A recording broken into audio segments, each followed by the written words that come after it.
How to find the serial number or product number on your HP monitor. To find the serial or product number on your HP monitor, you can look to the back of the monitor to locate them. On the back of the monitor, there will be a cluster of manufacturing and product details either on a sticker or stamped into the monitor surface. In this cluster, you will see a list of numbers associated with your device. In this list, you will find the serial and product numbers for your HP monitor.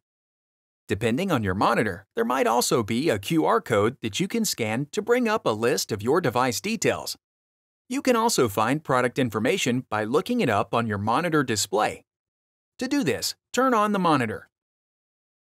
By reaching around the right side of the monitor, you will be able to access the diamond-shaped toggle switch on the rear of the monitor, or the buttons at the bottom near the power switch. Press the center of the toggle switch to access the monitor menu. Using the up, down, left, and right buttons on the toggle switch, you will be able to navigate through the monitor menu, and using the center button, you will be able to select items on the menu.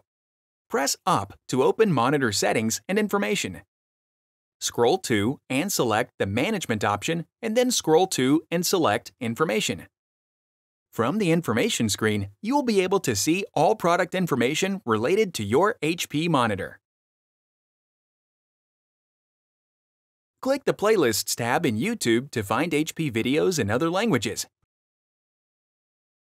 And search our channel to find official HP support videos.